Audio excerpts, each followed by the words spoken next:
Cheers, pare! Cheers! Pare habang tumatagal, paganda ng paganda yung asawa mo. Ugok! Maganda na talaga siya dati pa. Swerte mo pare. Sipag magtrabaho ni Weng at mahal na mahal ka pa. Ikaw naman kasi. Bakit di ka pa maghanap ng ibabahay mo? E di sana may maganda na rin nag-aasikaso sa'yo. At may nagpapasaya pa tuwing gabi. Yun talaga yung nakakawala ng pagod eh. Sinabi mo pa pare. Kaya lang, wala pa talaga ako mapormahan ngayon.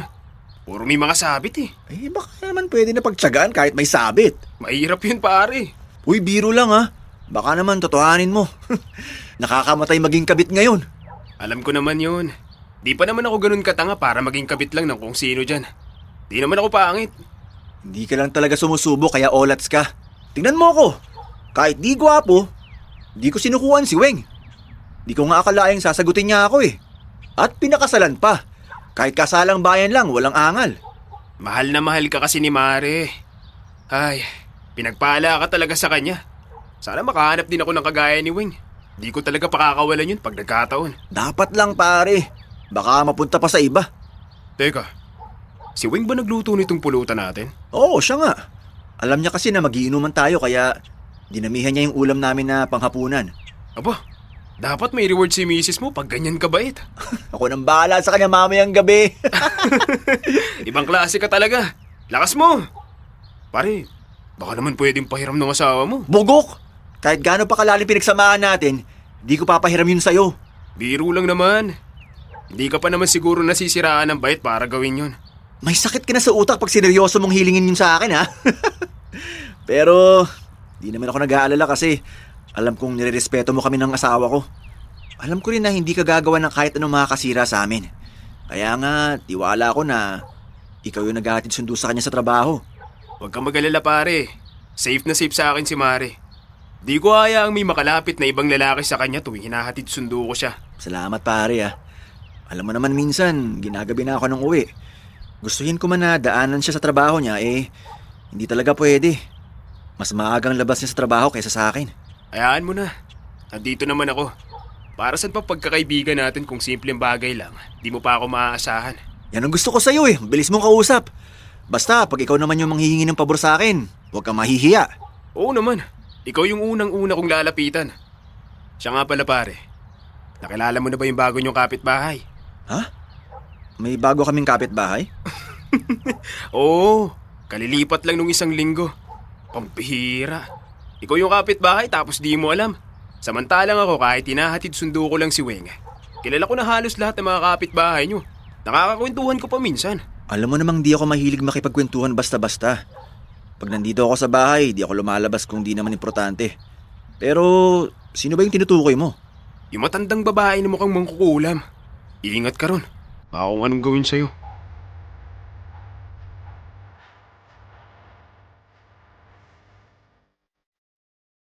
Dear Love, ako si Samuel, 35 years old. 3 taon pa lang mula nung ikasal kami ng asawa kong si Weng. Maayos naman ang pagsasama namin. Kung nagkakaproblema man kami, mabilis namin nare-resolba. Kahit kasi suplado at maangas sa dating ko para sa iba, pasensyoso at masikaso ko pagdating sa asawa ko. Bank teller si Weng. Mas maaga siyang umuwi at mas maaga naman ako pumapasok sa trabaho. Kaya hindi ko talaga siya nahatid sundo. Dahil namamasada naman ng tricycle si Arman, siya na lang nagkusa na ihatid sundo si Weng. Kababata ko si Arman at nasa iisang lugar lang kami, kaya di yun mahirap para sa kanya.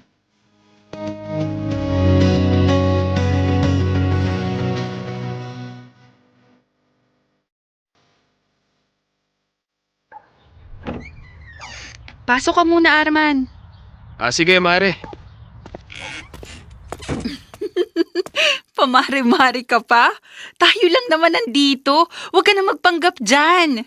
Mahirap na. Baka may makarinig. So, sino namang makakarinig sa atin? Butiki lang naman kasama ko dito sa bahay pag wala si Samuel. Sige na nga. Tatawagin na kitang mahal pag tayo lang nandito sa bahay niyo. Pero medyo nakakakaba rin yung ganito. Baka kasi bigla na lang dumating si paring Samuel. Bugbog talaga aabutin ko ron. Dehado pa naman ako sa laki ng katawan niya. Hindi niya tayo mahuhuli kung hindi ka naman magpapahalata. Maingat ako. Hindi pa siya nagdududa sa akin. Ewan ko lang sa'yo. Mas lalo naman sa akin. Masyadong malaki tiwala ni Samuel para pagdudahan niya ako. Mabuti kung ganon. Basta kahit anong mangyari, wag na wag ka nga amin. Tayo lang dapat ang nakakaalam ng tungkol sa relasyon nating dalawa. Bakit? Natatakot ka rin bang mahuli ng asawa mo? Natural. Kilala mo naman si Samuel. Mabait siya. Pero matindi rin siyang magalit. Alam ko yun. Kaya huwag ka mag-alala. Di naman ako nakakalimot. Pero may gusto lang sana akong itanong sa'yo. Ano yun? Hanggang ganito na lang ba talaga tayo? Kailangan ba talaga? Dalawa kami ni Samuel? Sino ba may gusto nito? Diba ikaw naman? Kaya wag kang humiling sa akin ng higit pa sa meron tayo. Mahal ko pa rin si Samuel at wala akong balak na hiwalayan siya. Niloloko mo lang siya. Niloloko mo rin yung sarili mo. Hindi mo siya mahal. Bakit ba mas marunong ka pa sa nararamdaman ko? Kasi kung mahal mo talaga siya, di ka na magpapadala sa tukso. Di ka sana bibigay sa pagiging malambing ko sa'yo. At sa ginagawa natin tuwing wala siya. Masaya lang ako sa ginagawa natin. Pero hindi pwedeng lumampas pa tayo ron, okay? Kaya kung may nararamdaman ka na para sa akin, tigilan mo na yan. Malinaw naman sa'yo na hindi ikaw yung pipiliin ko. Kaya naman eh. Hindi mo naman may pagkakailan na mas masaya ka tuwing kasama ako. Paano mo naman nasabi yan? Nakikita mo ba kami ni Samuel tuwing magkasama kami? Hindi. Pero yun yung nararamdaman ko. Pwes mali yung nararamdaman mo. Masaya ako kay Samuel at walang nagbago sa amin kahit na may patago tayong relasyon. Pero sana naman maging malinaw sa'yo na nabuo lang yung namamagitan sa atin dahil sa init ng katawan. Hanggang dun lang yun. Kung gusto mo ng bagong kalandian, bahala ka. Maghanap ka na ngayon, hindi kita pipigilan. Labo mo naman eh. Ikaw nga yung gusto ko. Eh kung ganun, makontento ka na dito. Nakukuha mo naman yung gusto mo, diba? Kung makapag-react ka, kala mo naman ikaw pa yung dehado sa ating dalawa.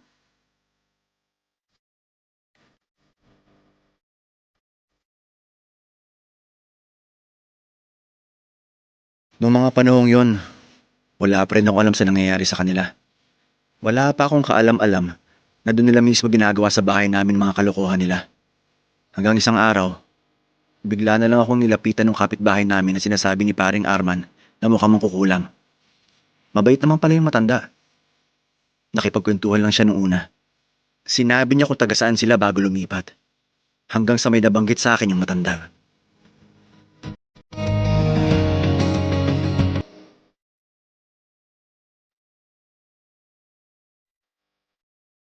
Kanina ka pa nakauwi? Oo, mahal. Pasensya ka na kung ngayon pa lang ako magluluto ng hapunan. Nakaidlip kasi ako kanina sa sobrang pagod na rin siguro. Pagod? Oo, dami kasing trabaho sa branch. At saka medyo masakit din ulo ko, kaya ganon. Na paano yung dibdib mo? Bakit namumula? Ito? Nakamot ko, kaya namula. Yung lipstick mo, nakakalat pa sa gilid ng labi mo. Ano kasi? Nagtanggal na ako ng makeup kanina, pero antok na antok ako, kaya hindi ko na naayos. Hiniga ako na lang. Antok na antok? O sarap na sarap ka? Kaya hindi mo na namalayang sira yung makeup mo. Mahal, ano bang sinasabi mo? Huwag ka na magmaang-maangan, Weng. Alam ko may kasama kang lalaki dito kanina. Huwag mo nga akong inaakusahan ng ganyan. Hindi ako nagpapapasok ng ibang lalaki dito sa bahay. Huwag ka sinungaling! Alam ko na kung anong ginagawa mo tuwing umuwi ka ng maaga. Sino namang nagsabi sa'yo niyan? Kung sino man yon, sinisiraan niya lang ako sa'yo. Sana nga! Sana nga paninira lang yung nalaman ko. Pero nakita ko at narinig ko yung pinag-uusapan yun ni Arman. Umuwi ako ng maaga para lang kumpirmahin yung nalaman ko. Anong nakita mo? Gusto mo bang isa-isahin ko pa kung paano nyo binababoy itong bahay tuwing wala ako? Sa lahat ng lalaking lalandiin mo, si Arman pa na pinagkakatiwala ako ng sobra! Tutal, alam mo na rin naman yung tungkol sa relasyon namin. Wala nang dahilan para itago ko pa yun sa'yo. Pero bago ka sana magalit, sana intindihin mo rin yung mga pagkukulang mo sa akin. Pagkukulang? Saan naman ako nagkulang? Ang ayos-ayos na pagkasama natin. Ni hindi nga tayo nag-aaway, di ba?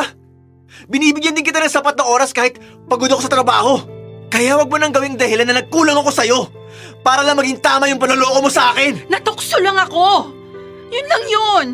Wala naman akong balak na seryosohin yung relasyon namin ni Arman eh. Kahit na! Hindi ka pa rin dapat nakipagrelasyon sa kanya. Kasal na tayo! Hindi mo man lang ba naisip na maling-mali yung namamagitan sa inyong dalawa? Nadala nga lang ako sa init ng katawan. Hayop na init ng katawan yan!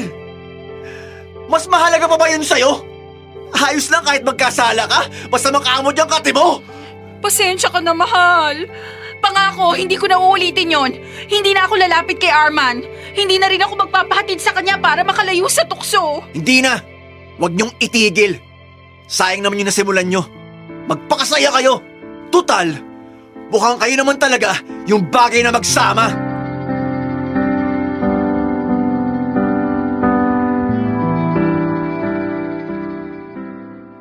Nung gabing yon, nag-impake na ako ng mga gamit ko.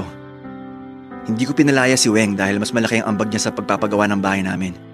Pero bago ako umalis, sinabi niya na babayaran na lang niya lahat na nagastos ko sa bahay para makapagsimula ako ulit. Pumayag ako sa gusto niya mangyari. Pero nung pilit siyang humihingi ng tawad sa akin, nanatili ng tikom ang bibig ko. Hindi ko pa kayang patawarin si Weng sa ginawa niyang panloloko sa akin.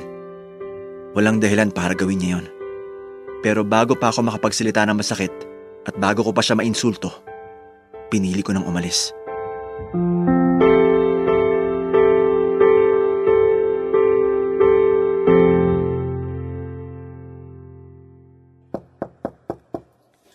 Sino yan? Pare, ako to si Arman. Anong ginagawa mo ritong hayop ka? Ha? Hindi ako nandito para makipag-away sa'yo. Bitiwan mo na yung damit ko. Pare, kumalma ka nga muna. Paano ko kakalma? Makita ko pala yung mukha mo. Kumukulo na dugo ko. May lakas ka pa talaga ng loob na puntahan ako rito pagkatapos ng ginawa mo? Alam ko, pare. Alam kong nagkamali ako. Kaya nga ako nandito ngayon para humingi ng tawad sa'yo. Matapos mo akong traidorin, hihingi ka ng tawad? Siraulo ka pala eh. Kaya pala panay ang puri mo sa asawa ko. Yun pala, gustong-gusto mo ng tikmang hayop ka. Pinagkatiwala ko pa naman siya sa'yo. Hindi ko naman siya papatulan kung hindi niya ako binigyan ng motibo. Pare, kilala mo ako. Nadala lang talaga ako ng tukso. Binigyan ka man ng motibo o hindi, may sarili ka pa rin utak, tanga. May asawa na siya at kaibigan mo pa. Kaya nga ako nandito ngayon. Alang-alang sa pagkakaibigan natin. Magpapakumbaba at hihingi ako ng tawad. Hindi dapat ako nagpadala sa init ng katawan. Itinigil ko na dapat yun nung una pa lang. Bobo! Anong tinigil mo na sana nung una pa lang? Dapat hindi mo sinimulan. Isa lang ibig sabihin nun, kaya di mo natigilan si Weng. Masaya ka na sa ginagawa nyo at may intensyon ka nang agawin siya sa akin. Kaya pwede ba? Huwag ka na magpanggap na parang sising-sisi ka sa ginawa mo. Hindi mo na ba talaga ako mapapatawad? Kahit para man lang sa pinagsamahan natin? Huwag na huwag mong gagamitin yung pinagsamahan natin, Arman. Kasi kung totoo kang kaibigan, ni hindi mo maiisip na makipagrelasyon kay Weng. Sinira mo rin tiwala ko sa'yo. Kaya huwag ka nang umasa na pahalagan ko pa yung pinagsamahan natin. Wala na akong pakialam kahit kababata pa kita. Kasi yung kaibigan na kilala ko noon, may respeto sa akin at sa buhay na binubuo ko. Yun ang tunay na kaibigan. Hindi yung traitor na kaharap ko ngayon. Ay, sige. Kung di mo talaga ako kayang patawarin, sagutin mo na lang yung tanong ko.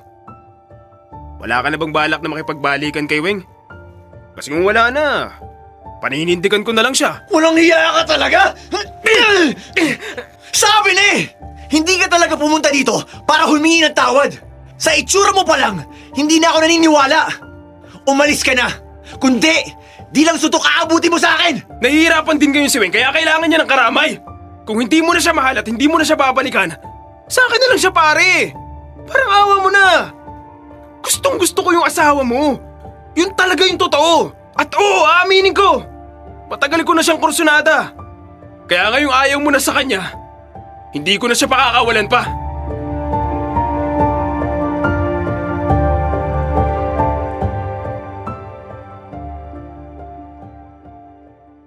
Dear love, nanginig ang laman ko sa galit kay Arman.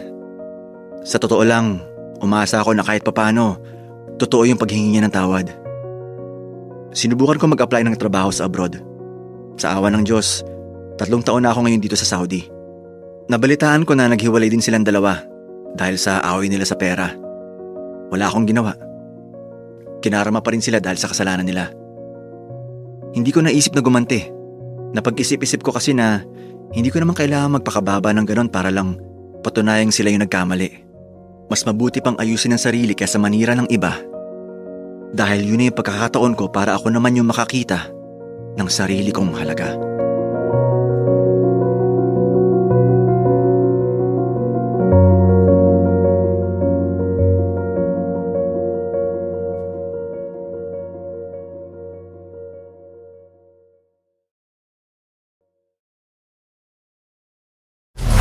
Metro's #1 Love Radio. Basic!